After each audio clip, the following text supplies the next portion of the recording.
पहला प्रश्न यहाँ पे पूछा गया है कि दिए गए विकल्पों में से विषम शब्द जो है ज्ञात करें। देखिए एक प्रश्न आपको विषम शब्द से पूछा जाएगा, आपको बताने की कोशिश करना है कि इसमें कौन सा जो है विषम शब्द है। 100% जो है ऐसा ही पेपर आपको देखने को मिलेगा जैसा आप यहाँ पे देखोगे। चलिएगा बताइएगा कि दिए गए विकल्पों में से विषम शब्द कौन है। आपको हर एक रीजनिंग के प्रश्न के लिए मैं दूंगा 10 सेकंड का समय, और आप जैसे पहला प्रश्न है तो पहले का राइट उत्तर बताएंगे कि ए होगा कि बी होगा कि सी होगा कि डी होगा, जो भी आपको लगता है आप इसके राइट उत्तर कमेंट बॉक्स में बताते चलेंगे। ठीक है, जो भी आपको लगता है इसका राइट उत्तर आप बताने की कोशिश करेंगे कमेंट बॉक्स में, अगर आपको मालूम है तो। नहीं मालूम है तो चलिए यहाँ पे देख लेते हैं। जैसे इसने बोला है विषम जो है ज्ञात करना है, मतलब यहाँ पे 4 आपके ऑप्शन है। बिल्कुल आप कहोगे कि 4 ऑप्शन है, ठीक है 4 ऑप्शन हो गया, और 4 ऑप्शन में से 3 जो है एक जैसे हैं और जो है एक जो है अलग है, जो अलग है वही आपका राइट उत्तर है।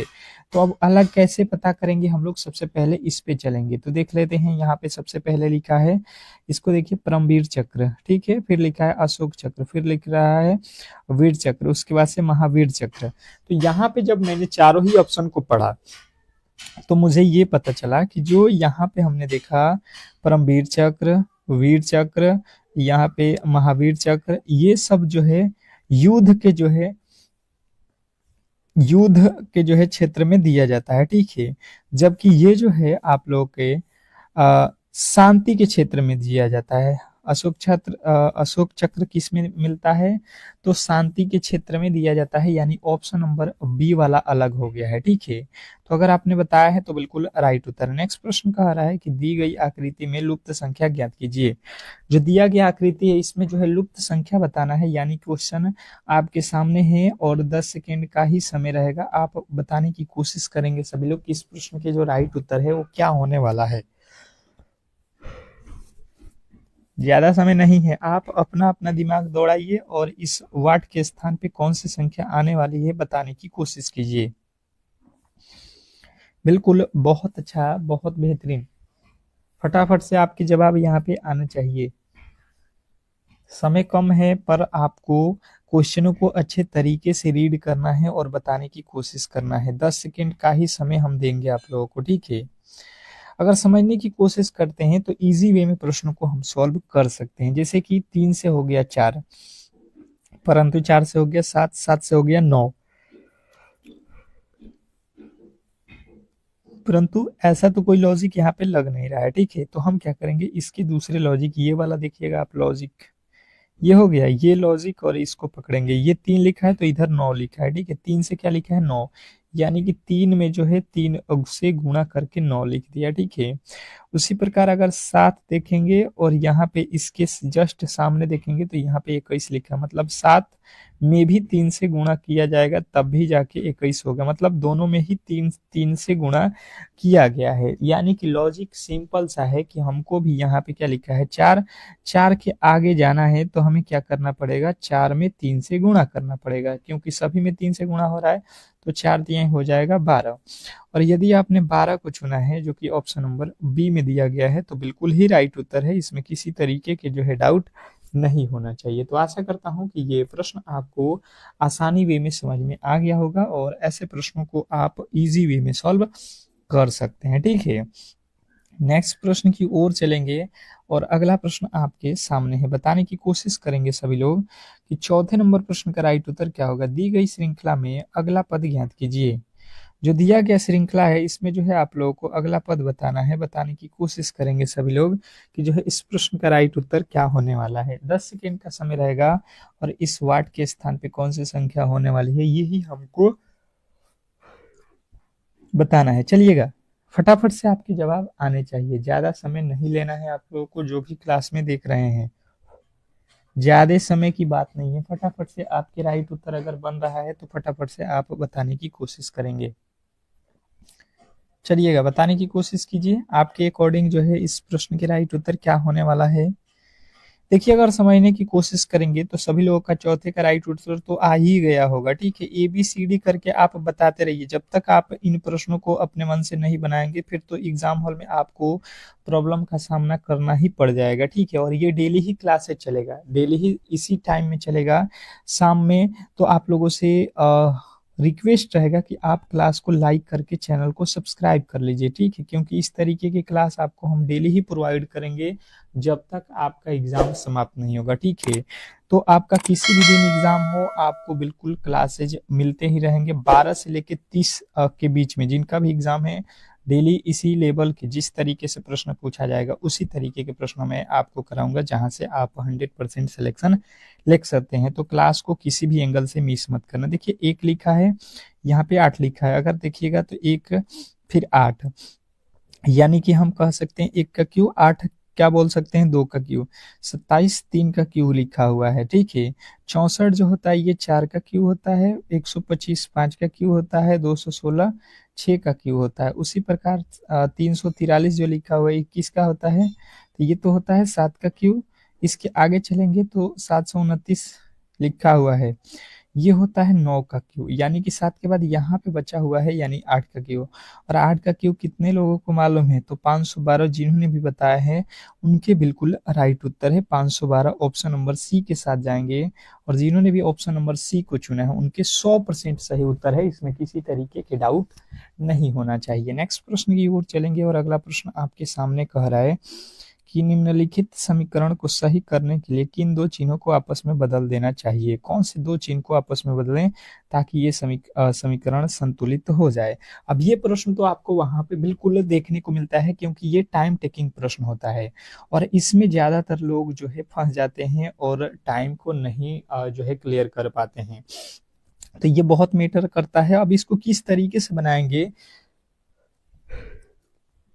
ये समझने वाली बात है, ताकि आपका टाइम भी लॉस ना हो, वही आपको मैं यहाँ पे सिखाने वाला हूँ।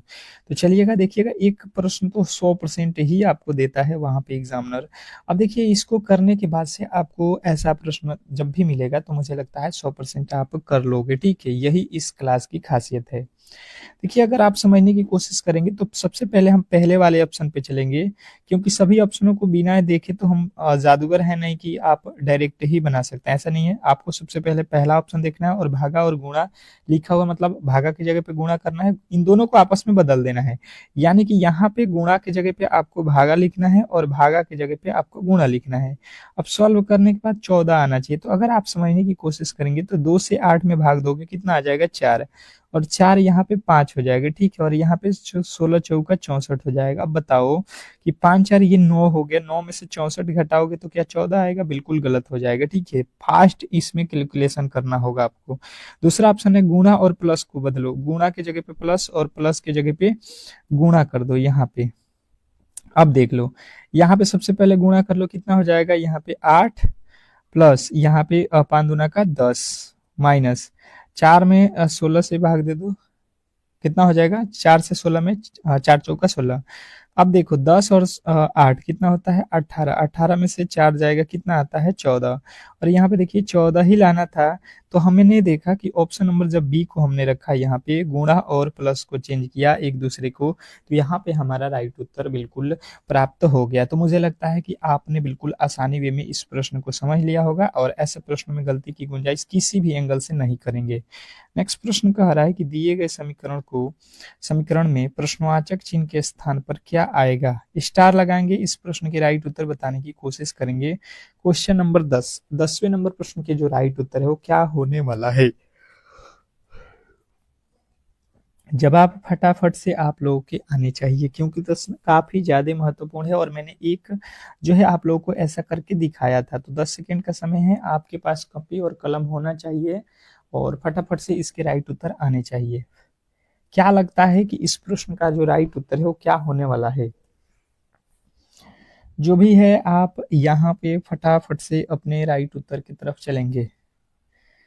फटाफट से आप लोग अपने राइट उत्तर की तरफ चलेंगे कि इस प्रश्न के जो राइट उत्तर है वो क्या होने वाला है। अगर समझने की कोशिश करेंगे तो सबसे पहले आपको पहला ऑप्शन रखे होंगे, पहले यहाँ पे प्लस रखना है वाट के स्थान पे, फिर भागा रखना है, फिर बराबर रखना है। अब देखिए यहाँ पे अगर देखने की कोशिश करेंगे तो 33 से 11 में भाग लगेगा, 33 से 11 में भाग नहीं लगेगा कभी भी। इसका तो आ जाएगा 1/3। अब बताओ 1/3 कभी हल करेंगे तो 117 आएगा, नहीं आएगा। बट्टा वाला चीज कभी भी बराबर नहीं होता है। 117 पूरा संख्या है जबकि ये बट्टा में आ रहा है, तो ये पहला वाला गलत है। दूसरा वाला चेक करेंगे, भागा रखना है पहले, भागा रख लो, फिर गुणा रख लो, फिर बराबर रख लो। अब देखो 39 भागा की जगह पे हम गुणा कर सकते हैं और इसको लिख सकते हैं 1/11। जो 11 है भाग में तो 1/11 हो जाएगा और भागा की जगह पे गुणा हो जाएगा, फिर गुणे 33 हो जाएगा। ठीक है, ये कट जाएगा, 11 तिया 33। अब देखो यहाँ पे 39 में 3 से गुणा करेंगे, 3 9 27 और 3 तरीके 9 और 2 11, 117 आ गया। देख लो यहाँ पे 117, 117 कब हुआ, जब हमने यहाँ पे पहले भागा रखा, फिर गुणा रखा और फिर बराबर रखा, यानी कि ऑप्शन नंबर बी जो है हमारा 100% यहाँ पे सही उत्तर है। नेक्स्ट प्रश्न की ओर चलेंगे और अगला प्रश्न आपके सामने है। कह रहा है यहाँ पे कि दी गई आकृति में कुल कितने आयत हैं। आयतों की संख्या आप लोगों को बताना है, 10 सेकेंड का ही समय मिलेगा। फिगर काउंटिंग से 100% है कि 1 या 2 प्रश्न मिलना ही मिलना है। ठीक है, तो जब आप एग्जाम हॉल में बैठोगे तो इसके फायदे आपको नजर आएंगे इस क्लास के। यही खासियत है कि ये क्लास बहुत फेमस है। किसी भी एग्जाम में आप देखोगे तो जब हम अंतिम के दिनों में आपके लिए स्पेशल क्लास कराते हैं तो वो 100% आपको सिलेक्शन दिलाता है। ठीक है, ये खासियत होता है इस क्लास का। और ये क्लास अब आपको एक ठो जो है सुबह में मिलेगा और एक ठो जो है शाम में मिलेगा। 2 ठो क्लासेज आपको कराएंगे। अगर आप इन दोनों क्लासेज को कर लेते हो, CGL वाले, ठीक है, CHSL वाले, तो 100% है कि आप इस एग्जाम को आसानी से क्रैक कर सकते हो। ठीक है, अब चलिएगा यहाँ पे आसानी में समझ लेते हैं कि बोला क्या गया है कि दी गई आकृति में कुल कितने आयत हैं। आयतों की संख्या पूछा जा रहा है। तो देखिए एक ठो तो आयत यहाँ पे आपको मिल जाएगा, एक ठो ये मिल जाएगा, यानी कि 2 हो जाएगा, और ये एक 3 हो गया। 3 ठो आयत तो आपको दिखाई दिया होगा, कहिएगा बिल्कुल हमें भी दिया है। उसके आगे चलेंगे तो आप क्या कह सकते हैं कि यहाँ से एक ठो आयत ये हो गया, एक ठो आयत इधर से गिनोगे तो हो जाएगा 2 ठो, और ये एक बड़ा वाला 3 ठो, यानी कि इसका टोटल और टोटल हो जाएगा 6 ठो आयत। अब देखिए इसका ट्रिक कौन सा है, ये अगर आप समझने की कोशिश करेंगे तो देखिए कोठा गिन लेना है आपको। कितने आयत है छोटे छोटे, इसको गिन लेना है। 3 ठो हो रहा है, इसको जो है जोड़ लेना है, 1 और 2, 3, 3 और 3 6। इसके अंकों को जोड़ दीजिएगा तो आपको पता चल जाएगा कि इसमें टोटल आयतों की संख्या किस तरीके से काउंट किया जाता है। बिल्कुल ही सिंपल सा लॉजिक है। जैसे आपको एक आयत ये मिल गया, फिर ये दूसरा आयत मिल गया और ये तीसरा आयत मिल गया। इसके अंकों को जोड़ दोगे आप लोग तो 2 1 3 3 3 6 हो जाएगा। ठीक है, तो समझ गए होंगे। आशा करता हूं कि आप गलती नहीं करोगे काउंटिंग में। कह रहा है कि दी गई आकृति में कुल कितने त्रिभुज हैं। त्रिभुजों की संख्या काउंट करना है। क्वेश्चन आपके सामने 8वीं पे आ चुके हैं और 8वें नंबर प्रश्न के जो राइट उत्तर हैं ये आप लोगों को बताना है, बताने की कोशिश करना है सभी लोगों को। जो भी आपको लग रहा है इस प्रश्न के राइट उत्तर, ये आप बताने की कोशिश करें। 10 सेकेंड का ही समय मिलेगा आप लोगों को, मात्र 10 सेकेंड ही आप लोगों को मिलने वाला है यहाँ पे। और जो भी आपके राइट उत्तर है वो आप बताने की कोशिश करेंगे, क्योंकि प्रश्न बहुत ज्यादा इंपॉर्टेंट है यहाँ पे।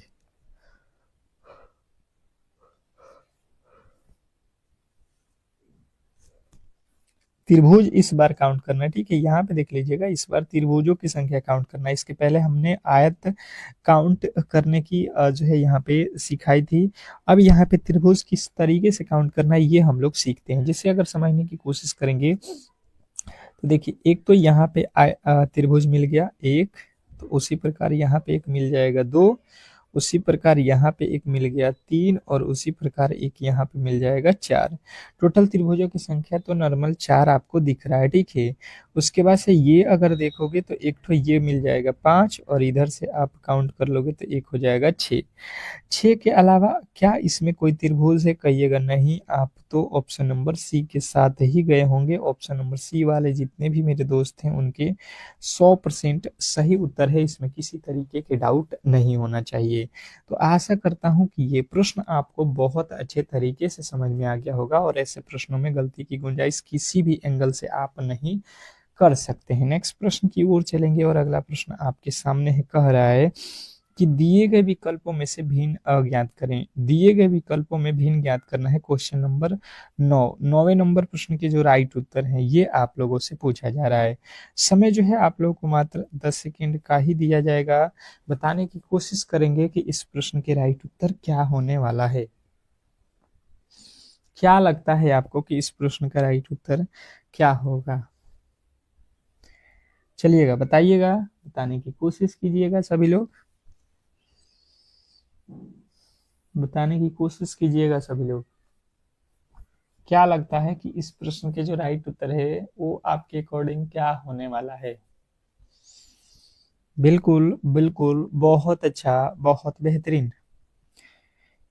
यहाँ पे सुधार लीजिएगा, ये क्वेश्चन में जी है, ठीक है। अब देखिएगा, अब देखिए यहाँ पे अगर समझने की कोशिश करेंगे तो हम लोग इजी वे में इसको सॉल्व करने की कोशिश करेंगे। सबसे पहले इसके प्लेस वैल्यू रख लो। ये होता है 16 पे, क्यू होता है 17 पे और ओ होता है 15 पे, ठीक है। यहाँ पे चलेंगे तो जे होता है 10 पे, आ, के होता है 11 पे, आई होता है 9 पे। यहाँ पे आएंगे तो यू होता है 21 पे, भी होता है 22 पे और टी होता है 20 पे। यहाँ पे आ जाएंगे तो एफ होता है 6 पे, ई होता है 5 पे और यहाँ पे जी होता है 7 पे। अगर आप समझने की कोशिश करेंगे तो इजी वे में आप इसको सॉल्व कर सकते हैं कि देखिए 16 के बाद 17, 17 के बाद 2 ठो माइनस करके 15 लिखा है। मतलब पहले +1 किया है फिर -2 किया है। यहाँ पे भी देखिए +1 फिर -2, यहाँ पे भी देखिएगा तो पहले +1 फिर -2, यहाँ पे देखिएगा तो यहाँ पे क्या हुआ है -1 और फिर -2 कर दिया है। मतलब अलग जो है हमें यहाँ पे दिख रहा है ऑप्शन नंबर डी में। तो मुझे लगता है कि सभी लोगों का जो है यहाँ पे राइट उत्तर बना होगा ऑप्शन नंबर डी। और जिन्होंने भी डी को चुना है, जिन्होंने भी डी को चुना है उनके 100% सही उत्तर है, इसमें किसी तरीके के डाउट नहीं होना चाहिए, ठीक है। नेक्स्ट प्रश्न की ओर चलेंगे और अगला प्रश्न आपके सामने है। बताने की कोशिश करना है सभी लोगों को कि दिए गए विकल्पों में से भिन्न जो है ज्ञात करना है, ठीक है। जो दिया गया विकल्प है इसमें फिर से जो है भिन्न ज्ञात करना है। अब ये प्रश्न तो आपको 100% आना चाहिए, क्योंकि देखिए मैंने एक प्रश्न आपको सॉल्व करके सिखाया है। यही फायदा है कि मैंने एक तरीके के दो दो प्रश्नों को रखा हुआ है, ताकि एक अगर मैं बताता हूं तो दूसरा वाला अगर आप कर लेते हो अपने मन से तो 100% आप इस प्रश्न को सॉल्व कर सकते हो। चलिएगा, क्या लगता है कि इस प्रश्न का राइट उत्तर क्या होने वाला है?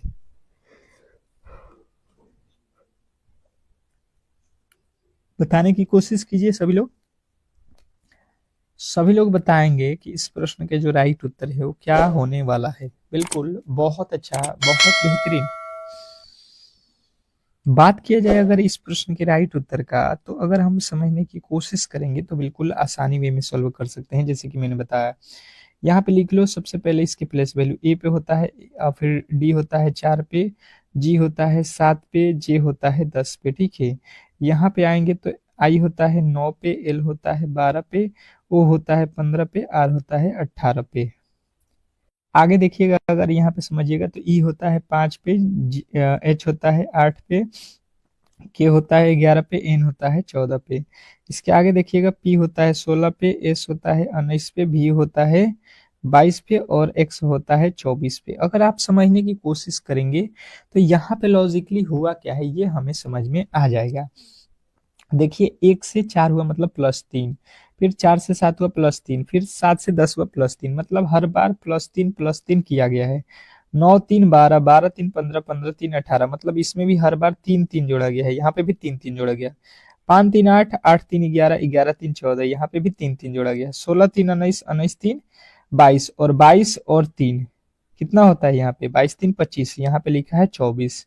मतलब यहाँ पे दो ठो ही जोड़ा है, मतलब यहाँ पे गलती कहाँ पे किया हुआ है, अलग कहाँ पे लिखा हुआ है, ऑप्शन नंबर डी। तो मुझे नहीं लगता है कि आप गलत करोगे, ऐसे प्रश्नों को आसानी वे में ऑप्शन नंबर डी के साथ गए होंगे और इस प्रश्न के राइट उत्तर आप बताए होंगे, ठीक है। तो आशा करता हूँ कि ये प्रश्न भी आप समझ गए होंगे। नेक्स्ट प्रश्न की ओर चलेंगे और अगला प्रश्न देखिए, जीके के प्रश्न यहाँ से स्टार्ट हो चुका है। एक बार सभी लोग जो है इस क्लास को लाइक कर देंगे और अपने दोस्तों के पास एक बार जो है शेयर कर दीजिए, ठीक है। और क्लास डेली करना है तो चैनल को सब्सक्राइब कर लीजिए, क्योंकि सुबह और शाम ऐसा क्लास कराऊंगा जो क्लासेज आपके लिए रामबाण साबित होगा, ठीक है। एग्जाम से पहले आपके पास 2 दिन का समय है एग्जाम में, तो आप इन प्रश्नों को गलती से भी जो है मिस मत करिए, ठीक है। अंत तक देखिए। पहला प्रश्न कह रहा है कि 2011 की जनगणना के अनुसार निम्नलिखित में से किस राज्य में जो है भारत में बौद्ध आबादी का जो है प्रतिशत सबसे अधिक है।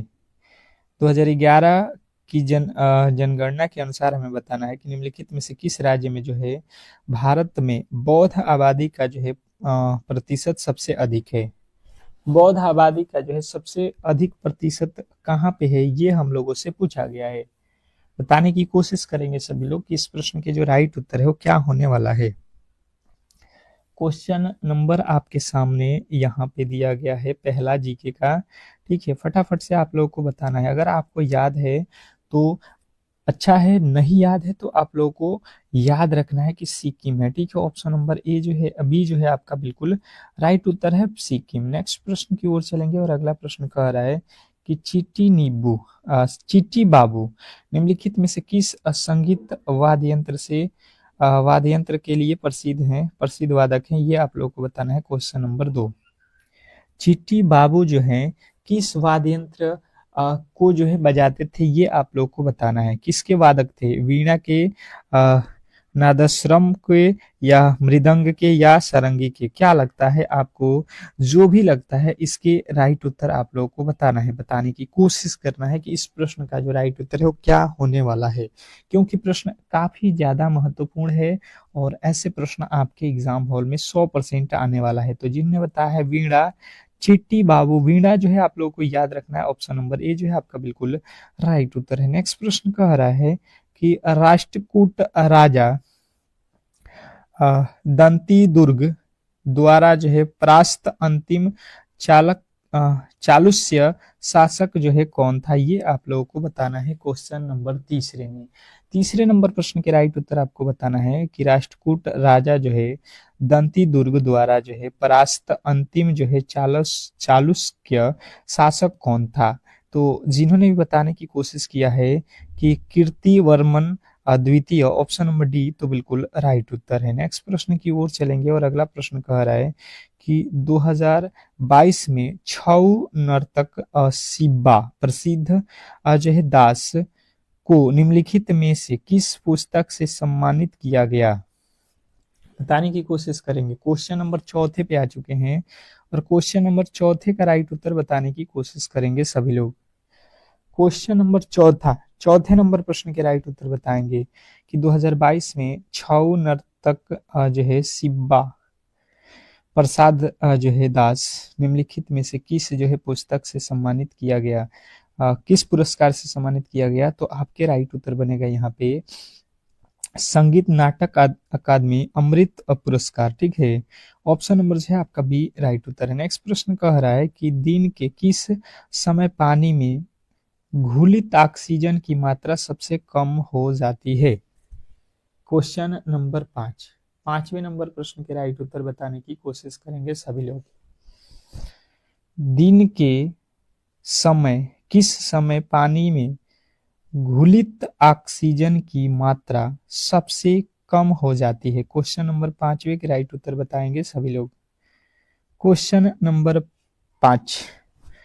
5वें नंबर प्रश्न के राइट उत्तर हो जाएगा भोर में, ठीक है। ऑप्शन नंबर सी जो है आपके बिल्कुल राइट उत्तर है। नेक्स्ट प्रश्न देखेंगे आप लोगों के सामने कि स्वतंत्रता आंदोलन की ग्रैंड ओल्ड लेडी के रूप में किसे जो है प्रसिद्ध रूप से जाना जाता है। स्वतंत्रता आंदोलन की ग्रैंड ओल्ड लेडी के रूप में किसे प्रसिद्ध रूप से जाना जाता है। क्वेश्चन नंबर 6 नंबर प्रश्न के जो राइट उत्तर है आप लोगों को बताना है, बताने की कोशिश करना है। तो जिन्होंने बताया है Aruna Asaf Ali, option number B तो बिल्कुल राइट उत्तर है। नेक्स्ट प्रश्न कह रहा है कि तमिल समुदाय द्वारा प्रत्येक वर्ष जो है जनवरी में निम्नलिखित में से कौन सा जो है फसल और जो है सांस्कृतिक त्योहार मनाया जाता है। तमिल समुदाय के लोगों द्वारा आपको बताना है कि जो है कौन सा फसल और संस्कृति त्योहार मनाया जाता है जनवरी के महीने में। तो जिन्होंने भी बताया है यहाँ पे पोंगल, उनके बिल्कुल राइट उत्तर है ऑप्शन नंबर सी।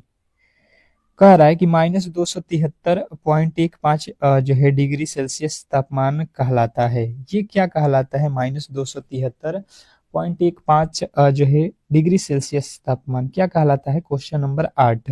तो जिनने बताया है परम शून्य ताप, उनके बिल्कुल राइट उत्तर हो जाएगा ऑप्शन नंबर बी, परम शून्य ताप। ऑप्शन नंबर बी वाले बिल्कुल राइट उत्तर है। नेक्स्ट प्रश्न कह रहा है यहाँ पे कि भारत में आजादी के दौर में निम्नलिखित में से कौन सा जो है सूक्ष्म वित्त जो है इकाइयां स्थापित की गई? भारत में आजादी के दौरान निम्नलिखित में से कौन से जो है सूक्ष्म वित्त जो है इकाइयां स्थापित की गई? तो जिन्होंने बताया है 9वें नंबर प्रश्न का राइट उत्तर ग्रामीण सहकारिता, उनके बिल्कुल राइट उत्तर हो जाएगा ऑप्शन नंबर ए। नेक्स्ट प्रश्न कह रहा है यहाँ पे कि निम्नलिखित में से कौन सी नदी घाटी भारत में जो है कोयला भंडारों के लिए नहीं जाना जाता है? निम्नलिखित में से कौन सी नदी घाटी भारत में कोयला भंडारों के लिए नहीं जानी जाती है, ये आप लोगों को बताना है। तो जिन्होंने बताया है यहाँ पे सतलुज, उनके बिल्कुल राइट उत्तर है। नेक्स्ट प्रश्न कह रहा है कि निम्नलिखित में से कौन जो है उड़ीसा के नृत्य गुरु हैं जिन्हें उड़ीसी नृत्य शैली को पुनर्जीवित करने का जो है श्रेय दिया जाता है? तो जिन्होंने भी बताने की कोशिश किया है केलुचरण महापात्र, उनके बिल्कुल राइट उत्तर है। नेक्स्ट प्रश्न की ओर चलेंगे और अगला प्रश्न आपके सामने है। कह रहा है यहाँ पे कि जो है वर्ष 2011 में प्रकाशित उपन्यास life and hate of Sambhaji के लेखक कौन है? तो आपको बताना है मेधा देशमुख भास्कर। नेक्स्ट प्रश्न कह रहा है यहाँ पे कि भारतीय संविधान के अनुच्छेद 163 के अनुसार मंत्रियों द्वारा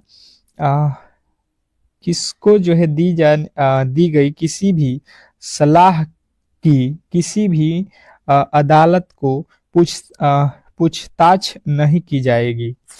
तो ये तो आप लोग को बताना है कि राज्यपाल के ही द्वारा होता है। नेक्स्ट प्रश्न देखिए, कह रहा है भारत में पहली जो है सीनियर महिला राष्ट्रीय फुटबॉल चैंपियनशिप किस वर्ष जो है आयोजित की गई थी? तो बात किया जाए फुटबॉल की, तो ये तो सबसे पहले 1992 में हुआ था। ऑप्शन नंबर ए जो है आपके बिल्कुल राइट उत्तर है। नेक्स्ट प्रश्न देखेंगे, आप लोगों के सामने आ चुका है कि 1836 में भारत के जनरल गवर्नर कौन बने हैं? 1836 में आपको बताना है कि भारत के गवर्नर जनरल कौन थे। तो जिन्होंने बताया यहाँ पे कि अक्लाइड के अर्ल, उनके बिल्कुल राइट उत्तर है। नेक्स्ट प्रश्न कह रहा है कि राजस्थान में प्रसिद्ध महलों और उनके जो है स्थानों के सही जो है संयोजन का चयन करें। तो राजस्थान में प्रसिद्ध महलों और उसके स्थानों का सही क्रम जो है यहाँ पे आप लोगों से पूछा जाए तो देखिए लालगढ़ पैलेस जो है बीकानेर में है। ऑप्शन नंबर बी जो है आपके बिल्कुल राइट उत्तर है। नेक्स्ट प्रश्न कह रहा है कि राज्य के नीति निदेशक सिद्धांत निम्नलिखित में से किससे जो है प्रभावित है? राज्य के नीति निदेशक सिद्धांत निम्नलिखित में से किससे जो है प्रभावित है? क्वेश्चन नंबर 17 का जो है राइट उत्तर बताएंगे सभी लोग। तो जिन्होंने बताया है यहाँ पे गांधीवादी जो है विचारधारा से, ऑप्शन नंबर डी जो है आपका बिल्कुल राइट उत्तर है। नेक्स्ट प्रश्न देखेंगे, आप लोगों के सामने आ चुका है कि वर्ष 1845 में भारत में पहली फसल कपड़ा मिल निम्नलिखित में से किस जो है शहर में स्थापित की गई थी? बताएंगे सभी लोग कि वर्ष 1845 में भारत में पहली फसल कपड़ा मिल निम्नलिखित में से किस शहर में स्थापित की गई थी? तो आपका राइट उत्तर होगा बॉम्बे में। नेक्स्ट प्रश्न देखेंगे, आप लोगों के सामने आ चुका है कि प्रारंभिक वैदिक अर्थव्यवस्था मुख्य रूप से किस जो है गतिविधि पर आधारित थी? तो ये तो आप लोगों को बताना है चारागाह से जो है आधारित है, चारागाह में। नेक्स्ट प्रश्न कह रहा है कि स्थलीय जो है पारिस्थितिक तंत्र में हरित पादपों द्वारा जो है अवशोषित सूर्य के प्रकाश की ऊर्जा का जो है प्रतिशत लगभग कितना होता है? तो जिन्होंने भी बताया है 1%, उनके बिल्कुल राइट उत्तर है। नेक्स्ट प्रश्न कह रहा है किस महान भारतीय शास्त्रीय नर्तकी ने देवदास और जो है दिल तो पागल है फिल्मों में जो है माधुरी दीक्षित के लिए गाने का जो है नृत्य प्रदर्शन किया था? तो ये थे आपके बिरजू महाराज। नेक्स्ट प्रश्न देखेंगे, आप लोगों के सामने आ चुका है कि दुनिया भर में कथक नृत्य शैली को बढ़ावा देने के लिए राष्ट्रीय नृत्य शिरोमणि पुरस्कार 19 में किसे मिला? तो जिन्होंने भी बताया यहाँ पे कि अंकित अनिंदिता नियोगी अनाम, उनके बिल्कुल राइट उत्तर है। नेक्स्ट प्रश्न कह रहा है कि निम्नलिखित में से कौन सा जो है संचारी रोग बैक्टीरिया के कारण होता है? तो आपको हो जाएगा यहाँ पे राइट उत्तर हैजा। नेक्स्ट प्रश्न देखेंगे, आप लोगों के सामने आ चुका है कि वर्ष 1506 में मध्य प्रदेश के ग्वालियर में किस प्रसिद्ध मध्यकालीन गायक का जो है जन्म हुआ था? तो जिन्होंने भी बताया है यहाँ पे कि ये आप लोगों का जो है तानसेन का, तो बिल्कुल राइट उत्तर है। नेक्स्ट प्रश्न कह रहा है यहाँ पे कि निम्नलिखित में से कौन सा जो है लौह एवं इस्पात संयंत्र उड़ीसा में जो है स्थित है? तो आपको बताना है राउरकेला। ऑप्शन नंबर डी जो है आपका बिल्कुल राइट उत्तर है, राउरकेला, ऑप्शन नंबर डी। तो इस तरीके से जो है आज के क्लास को हम लोग यहीं पे समाप्त करेंगे। अगर आपको ये क्लास अच्छा लगा है और आप डेली ही करना चाहते हैं तो क्लास को लाइक करके चैनल को सब्सक्राइब कर लीजिए। मिलते हैं सुबह वाली क्लास में, तब तक के लिए धन्यवाद।